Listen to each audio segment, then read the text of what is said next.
What's good, YouTube? We're back. In this video you're going to see two flips that Hannah Mills is doing. The first one, she's going to get about 45 to 50k profit. The second one is split with her JV partner and they're going to get about 25 to 32k each. Over 100k profits at just two properties. Yeah, watch this video all the way through because you're going to see what Hannah's doing differently to make more profit out of the flips. You're going to see what she pays for the things on her refurbs and you're going to see what she's doing differently in 2022. Let's go. This project's taken a bit of a backseat. We've had so many projects that come through on bridging products that we've needed to get them done quickly, and this one's kind of always been the one that's been sacrificed. We actually bought this in the end of 2020, I think. We started work on it in March 2021 or February 2021, so this has gone way over our what we were supposed to do with it. But the reason why one, like I said, it's gone over is one, because the bridging products on other properties, we've had to get those properties through to sell them to pay them off. We did have a bridging product on this, but it was so low. We bought the house for 69 grand. So some of the other houses we bought are like for 100 plus. So we paid the bridging off with the profit that we made from the other houses of this. This is unencumbered now. There's nothing on it. But there's still stuff that needs to be done. So where you're standing right now, for instance, a porch is actually going to be built here. That's going to come all the way up here, cut the electrical box in. So that'll be porched. Then that's going to be leveled off, and that's going to be tiled. But they've run the carpet down there, so we've got a bit of extra when we cut off. There's some things with the floor. You'll feel it over here a little bit. It's not leveled, so I want them to basically rip the carpet up and properly level it. You see it because this is where the old wall used to be here. They're only minor things, but they're really going to piss me off in the nicest possible way. I don't need to swear. And the builder already knows about it, it's fine. It's not a massive issue, but these are just little things that, for instance, have to be done, especially when you're selling houses for how much we're hoping to put this on the market for, which I'll tell you guys a bit later, but it'll be in and around 185. What we've done is, this was a doorway here, this was a doorway here. This used to be its own living room. There used to be a wall that came here into the kitchen, and then that used to be kind of like a horseshoe, if you want to think of it that way. So block that up. We created a downstairs bathroom. This here was like kind of like nothing space. So we created a downstairs bathroom. That's going to be the family bathroom. You've got the kitchen here. It's all integrated. Howden's kitchen. We've got a ceramic sink. New skylight is going in. We're probably going to have glass. It's going to go like that to make it look a little bit nicer. Come outside, we've done the garden, and the back of the house needs to be re-rendered around here, but the windows are in, and we've started painting the back of the house, but the actual garden has been fully landscaped. That's done. So we tend to always go with Indian sandstone, just because it looks quite nice. You've got garage, so we levelled all of this off, put astroturf down, ripped up what was here. It was kind of like concrete, and then just basically put like a patio area here, so you've got enough for like a table and chairs here, and then put up a fence at the back. Back of the house will be white there and grey, just to make it look a little bit nicer. But yeah, so we're probably about 80% done on this house. There's probably about 2 weeks left of the whole team being here just to finish it off. So at one time we had 8 projects ongoing, which is crazy. Although it looks quite far away, this isn't actually too far away. I'll show you the upstairs as well. So with this one we went a little bit differently. We went with an ensuite upstairs as well. That window is going to be replaced because you can see that the Georgian bars, they don't actually match up down the middle. You see the box there, cupboard, whatever you want to call it. There's going to be a like for like one over there, so it matches. And then I think we're going to go with cedar panelling down the wall, just to make it look a little bit different. So this one was kind of a 2-bed with an office, if you want to call it that way. So what we've done is, here used to be a door to a bathroom, so we boxed this door up. Oh, is this the one with all the wood panels? That's the one, yeah. So this is it now. You've got obviously ensuite bathroom. Oh, nice. Bathroom is going in, I think, next week. So you've got kind of like a small double, but we'll see how it goes on the market. We'll see what happens. I think on our other properties, what we might do is instead just have a family bathroom instead of an ensuite, but it is what it is. You've got another double. And then on the front here, what we've done is we've split this room in 2 again. this is a small single, but it's a single, and then you've got kind of like the master bedroom here. So 4 bedrooms. We've stopped going with white and grey. I'm going to show you 50 Prospect Place when it's done. That's the last one that we did white and grey in, and it's lovely, but we're finding that for people that are wanting to buy houses that are a little bit more, it has to be more than white and grey, it has to have something else. So for instance, like we have to fully landscape the gardens now, so that garden costs just under, I think it's about 4,600 to do, all in all.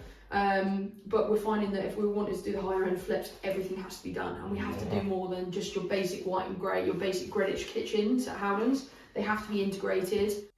We've gone kind of back to like the creams and browns because we're getting kind of feedback from people that that's more what they're looking for than the white and the grey.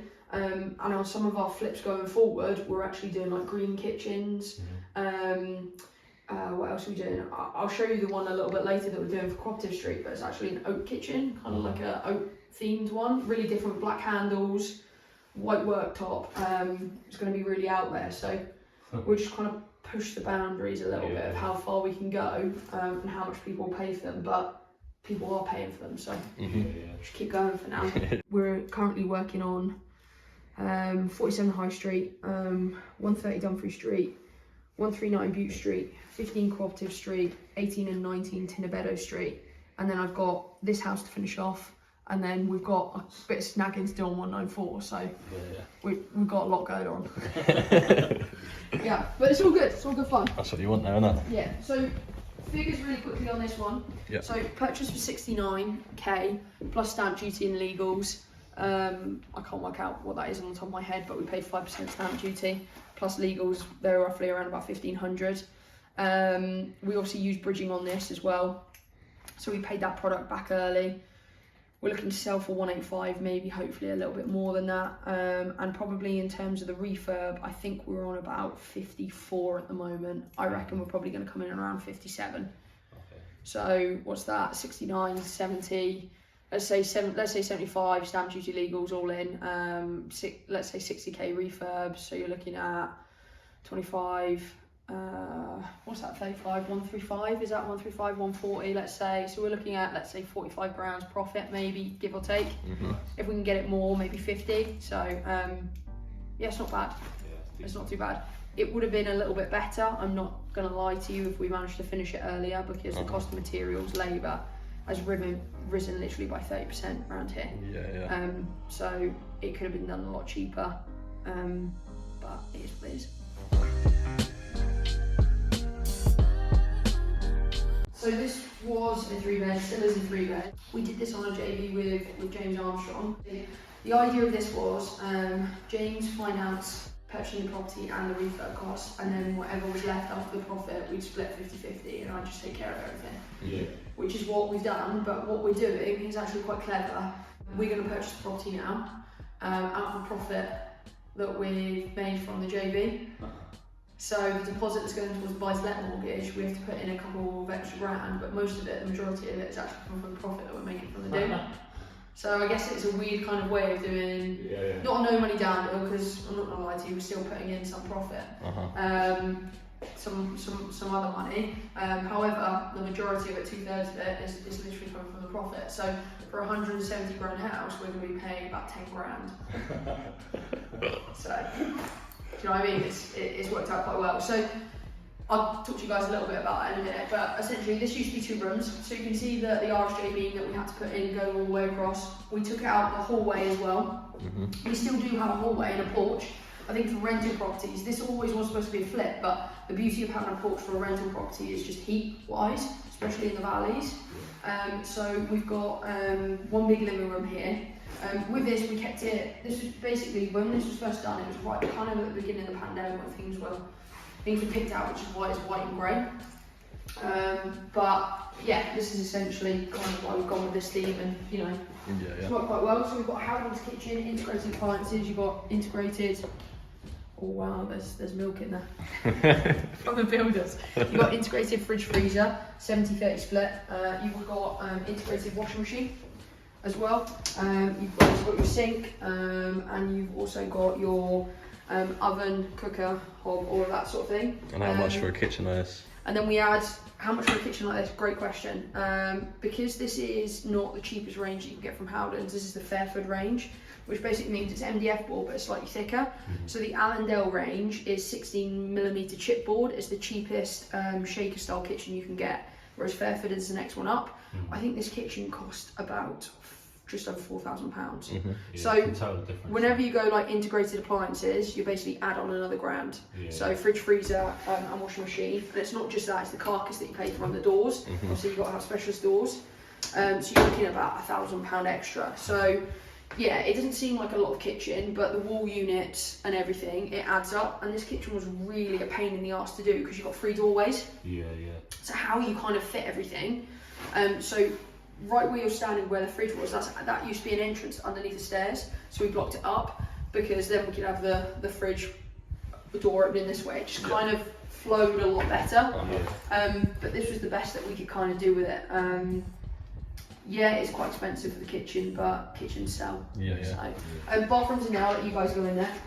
Bear with me, I need to tidy up a little bit, but you've got your D or B shaped bath, whatever you want, with shower, bath, kitchen sink, and then your boiler is in here as well. With that, we just went the same tiles, completely floor to ceiling, just to give it a really nice, clean kind of look. Our bathrooms are really cheap. They come from Victoria Plumbing. You can get bathroom suites for anywhere between £650 to £800.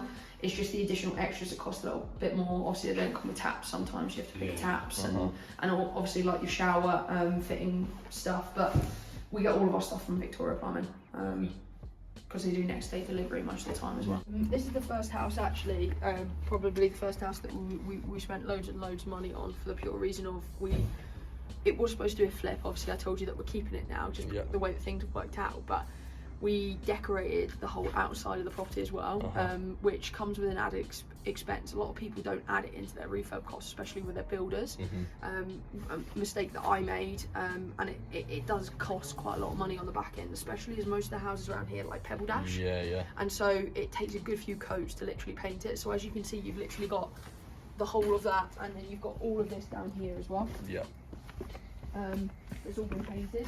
So with the garden here, we basically just kind of leveled it as much as we could and just put grass seeds down and thought whoever comes here can do whatever they want with it.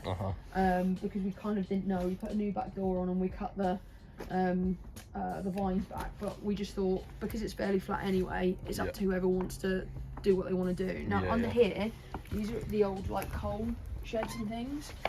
Again, we just put doors on them. If whoever wants to use them can use them as whatever they want.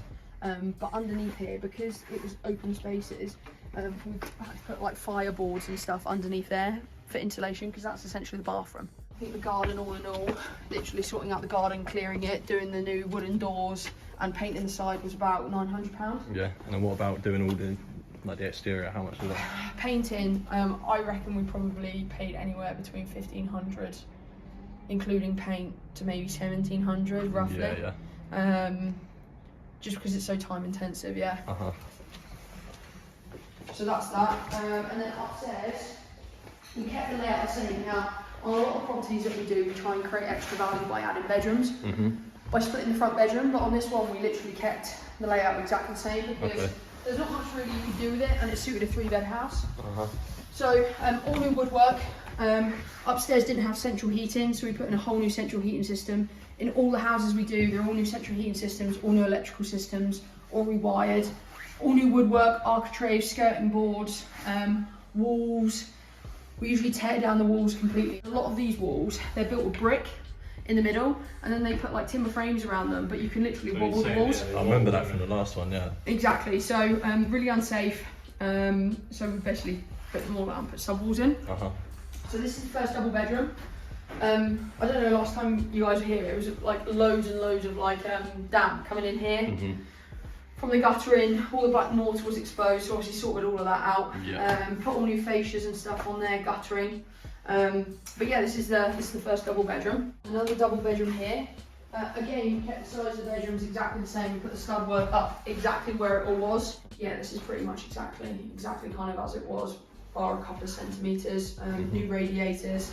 The carpet on this one we spent a little bit more on, just to make it a little bit nicer. And you've got a nice size single in here as well, and then that kind of is your three bed house. So figures on this one was bought for 65. It will sell for, we're hoping, 16999 on the valuation, just because the more this is what it was on the market for, but the more that we sell it for, the more profit we get, the more profit we can put back into the deposit. It actually sold previously to a guy for 155. It's just the sale fell through, which is why we're kind of in the position where we are right now. We're like, okay, right, what can we do? We could put it back on the market and we could sell it again, but why don't we keep it as a cash flowing asset when we could do it this way? So that's what we've done instead. It's not what we intended. We both wanted to flip it, but that way James gets his money back, we get our money back, and we get a house in Milwaukee that's valued at this amount of money. The refurb, I think, don't quote me on this because James has got the figures, but I think it came in at anywhere between 34 to 38 final figures. So you can see that there's a pretty healthy profit. If we sell it at 16999, I think we both make around about 32, which is nice. If it sells for 155, which is what I originally sold for, which is not the end of the world, to be honest with you. It just means that we have to put down a couple of extra grand towards our deposit. I think we make about, I think it's between 22 to 25. So. And then what would something like this rent for? So we actually had two, I couldn't believe it, we actually had two quotes for this. One was 700, one was 750 per calendar month, which is crazy for this area. I genuinely couldn't believe it. But one of the things we're actually thinking about doing, maybe potentially, is running it as a social accommodation unit. But we'll see. Thanks for watching. Make sure you hit that subscribe button. We've got a couple more videos dropping real soon with Hannah Mills. We've got our vlogs coming soon as well, so make sure you hit that subscribe button.